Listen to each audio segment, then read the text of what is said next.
कहानी एक किशोरी Mary Catherine के नाम की लड़की की है, यानी कि एमके की।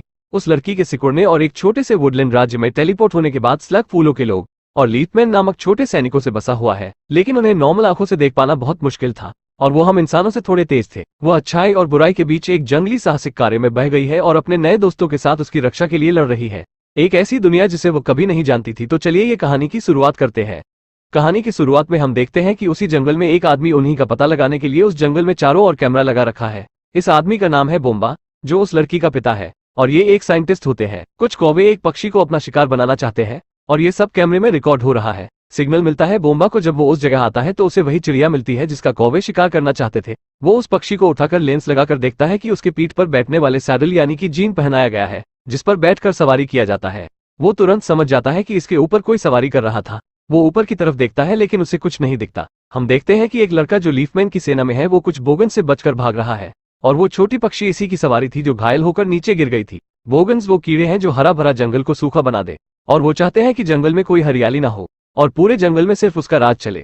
इस लड़के का नाम है नॉड। उसे बचाने के लिए लीफमैन का लीडर रोनन आता है और कहता है कुछ मदद चाहिए, लेकिन नॉड उसे मना कर देता है और तभी एक कौवा उसे उड़ा ले जाता है। वो मदद के लिए चिल्लाता है और रोनन उसे आकर बोगन से बचा लेता है और उसे कहता है कि तुम एक लीफमैन हो, एक योद्धा, और ये बात जानते हुए आज कितना खास दिन है। तब नॉड कहता है ये लिवमैन लड़ाई वगैरह मेरे बस की बात नहीं। रोनन कहता है तुम समझते क्यों नहीं हो, तुम इसी के लिए ही बने हो और ये बात न जाने तुम कब साबित करोगे। और रोनन उसे ये भी कहता है कि तुम मोनवर वापस लौट जाओ, नहीं तुम्हारी छुट्टी हो जाएगी। और इसके बाद उसको ऐसे ही लटकता हुआ छोड़ के वहां से लीफमैन चले जाते हैं। उसके बाद हम एमके को देखते हैं जो जंगल में आई है अपने पिता को यहाँ से घर ले जाने के लिए, क्योंकि उसे ये लगता है उसके पिता की जिंदगी यहाँ इस जंगल में रह के बर्बाद हो रही है। और वो अंदर जाकर देखती है कि उसके पिता काम में इतने व्यस्त थे कि उनके घर में और उनके बगल में कोई खड़ा है, लेकिन उन्हें पता ही नहीं। वो आवाज देती है और उसके पिता उसे गले से लगा लेते हैं, क्योंकि एमके के बचपन में ही उसकी माँ उसे लेकर चली गई थी, जो बोम्बा उन लीफमैन का खोज कर रहा था जो उस जंगल में बसा हुआ है। वो कुदरत के बनाए गए बहुत छोटे इंसान थे और जंगल की ऐसी रानी जिसकी वजह से जंगल हमेशा हरा भरा रहता है। फिर बोम्बा को सिग्नल मिलता है और अपनी बेटी से बताता है कि आज का दिन बहुत खास है, क्योंकि आज पूनम की रात है जो 100 सालों में एक बार होता है। रिसर्च करने के लिए बोम्बा यहाँ से चला जाता है और फिर हम इस जंगल में बसे हुए खूबसूरत दुनिया को देखते हैं, जहाँ पर लीफमैन यहाँ की रानी और इस जंगल की रक्षा करते हैं, जिसकी वजह से सब इन्हें अपना हीरो मानते हैं। और फिर लीफमैन का सेनापति रोनिन वो जंगल की रानी के पास जाता है।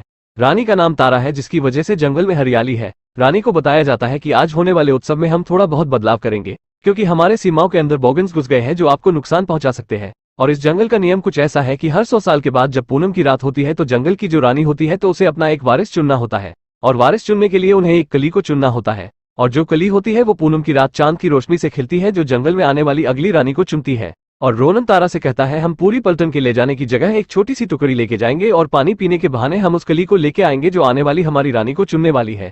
इस पर तारा कहती है मैं तुम्हारी बात समझती हूँ, पर ये ऐसे काम नहीं करता है। कली को चुनने के लिए मुझे खुद जाना होगा और ये मौका मुझे 100 सालों बाद मिला है और मैंने आज नहीं चुना तो हमारे पास कोई ऐसा नहीं होगा जो इस जंगल की हिफाजत कर सके। फिर हम बोगन्स की दुनिया को देखते हैं जो देखने में बहुत ही सड़ा गला होता है। और इसके बाद हम सबके लीडर मैंट्रिक को देखते हैं जो अपने बेटे से पूछ रहा होता है कि आने वाला उत्सव ये लोग कहाँ पर मनाने वाले हैं, जिस पर वो बताता है कि वो लोग अपना उत्सव अपनी सरहद के अंदर मनाने वाले हैं। और ये बोगन्स हमेशा सड़े गले इलाके में रहना पसंद करते हैं, जिसकी वजह से ये लोग हरे भरे जंगल से नफरत करते हैं। बोगन्स जंगल को तबाह करने की कई कोशिशें भी कर चुके हैं, लेकिन रानी तारा अपने जादू की मदद से जंगल को फिर से हरा भरा कर देती है, जिसकी वजह से ये लोग रानी से बहुत नफरत करते हैं और उसे किसी न किसी तरह से मारने की कोशिश भी कर चुके हैं।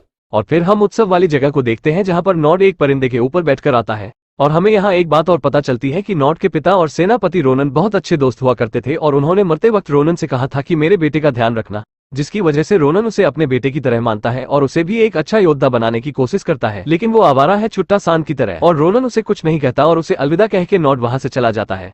और फिर रानी के शाही सैनिक रानी को उस जगह पर लेकर जाते हैं जहाँ पर उन्हें कली चुनना होता है।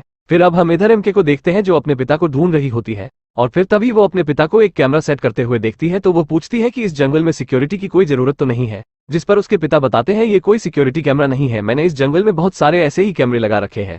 और वो कहते हैं मुझे नहीं पता कि तुम्हारे माँ ने तुम्हें क्या क्या बताया है मेरे बारे में, जिस पर एमके बताती है कुछ खास नहीं, बस इतना ही कि आपका यह मानना है कि इस जंगल में छोटे लोगों का कुछ आधुनिक रहता साम्राज्य है, जिसकी वजह से आपने अपनी जिंदगी और करियर दोनों ही बर्बाद कर लिया है। उसके पिता बताते हैं कि ये हमारे एनवायरनमेंट और इकोसिस्टम को बचाए रखने के लिए बहुत बड़ी भूमिका निभाई है। और फिर एमके को चमगादड़ों की आवाज सुनाकर बताते हैं मैं इन पर रिसर्च कर रहा हूँ कि ये लोग कौन सी फ्रीक्वेंसी पे अपने साथियों के करीब आते हैं। और वो कहते हैं जब मैंने इसके आवाज को कम किया तो मुझे कुछ ही लोगों की आवाज सुनाई दी, तो एमके अपने पिता से पूछती है अगर इस जंगल में छोटे छोटे इंसान रहते हैं तो उसे वो क्यों नहीं दिखाई देते हैं। तो उसके पिता बताते हैं कि ये लोग हद से भी ज्यादा छोटे होते हैं और बहुत ज्यादा फुर्तीले होते हैं, जिसकी वजह से हम ना इन्हें देख सकते हैं और ना इन्हें सुन सकते हैं, और इनके लिए हम लोग बहुत धीमे और बड़े और भद्दे दिखते हैं। और मैंने इन्हें देखने के लिए एक लेंस हेलमेट बना रखा है। एक हेलमेट एमके को देते हैं, लेकिन एमके मना कर देती है और एमके कहती है मैं चाहती हूँ कि आप अपना ये सब छोड़कर अपने घर वापस चले आए। और तभी उनको फिर दोबारा से एक सिग्नल मिलता है, जिसकी वजह से वो एमके को कहते हैं कि आज जंगल में बहुत कुछ खास होने वाला है और इसी का पता करने के लिए मुझे जाना होगा। एमके उन्हें रोकती है, लेकिन वो वहां से तहकीकात के लिए चले जाते हैं। एमके उदास होकर अपने पिता के लिए एक चिट्ठी लिखती है। उस चिट्ठी में लिखा था कि आपके पास मेरे लिए टाइम नहीं है, इसीलिए मैं यहाँ से जा रही हूँ। और जैसे ही वो घर से बाहर जाती है तो उनका कुत्ता जंगल की तरफ भाग जाता है। एमके उसके पीछे उसे ढूंढने के लिए चली जाती है। फिर इधर जंगल में रानी एक तालाब के पास होती है, जहां उन्हें किसी कली को चुनना होता है। और यहाँ हम मब और ग्रब को देखते हैं जो इस तालाब की रक्षा करते हैं। ग्रब एक लीफमैन सोल्जर बनना चाहता है और जैसी ही रानी अपने कली को चुनती है तभी इन सब के ऊपर बॉगन्स हमला कर देते हैं, जिनसे बचने के लिए उनके सोल्जर अपना बेस्ट देते हैं रानी को बचाने के लिए। पर बॉगन्स की संख्या ज्यादा होने की वजह से रानी के सारे सैनिक हारने लगते हैं, जिसके बाद जंगल रानी को बचाने की कोशिश करता है, पर बॉगन्स उनका पीछा नहीं छोड़ते। उसके बाद रोनन अपने यूनियन चिड़िया माउंट पर बैठ कर आता है और रानी को उठा ले जाता है। इसके बाद मैंड्रेक जो बॉगन्स का लीडर है वो अपने बेटे के साथ रानी और रोनन पर हमला कर देता है। रोनन उसके बेटे को मार देता है, तभी मैंड्रेक वो रानी को भी मार देता है। और इधर हम एमके को देखते हैं जो अपने कुत्ते को ढूंढते हुए और रानी को गिरते हुए देखती है। वो उनके पास जाती है और मरती हुई तारा उस कली को एमके को देकर उसे अपने जादू की मदद से उसे छोटी कर देती है और उसे वो कहती है कि इस कली को निम्कलो तक पहुंचा दो। इसके बाद रोनन वहां पर आता है, जहां पर रानी उसके बाहों में आखिरी लफ्ज के साथ कहती है कि इतने दुखी मत हो, और इसके बाद वो इस जंगल में समा जाती है। फिर रोनन एमके से पूछता है कि रानी ने मरते वक्त तुमसे कुछ कहा था। एमके बताती है कि उन्होंने सिर्फ यही कहा था कि इस कली को निम्कलो तक पहुंचा दो। नीलकलो किसी का नाम है और उसी के पास जाना होगा, वही इस कली को बचाने और इस्तेमाल करने का तरीका बताएगा। एमके को ये सब देखकर थोड़ा अजीब लग रहा था और घबराई भी हुई थी। उसके बाद उसको जब ये बात पता चलती है वो अपने साइज से बहुत ज्यादा छोटी हो चुकी है, तो रोनन से कहती है मुझे अब फिर से दोबारा बड़ा कर दो, मुझे यहाँ पर नहीं होना चाहिए था। और तभी वहां पर मब और ग्रब दोनों आ जाते हैं, जो रोनन से कहते हैं कि हम ही है जो इस कली को मुरझाने से बचाने के लिए और उसे हम नमी दे सकते हैं।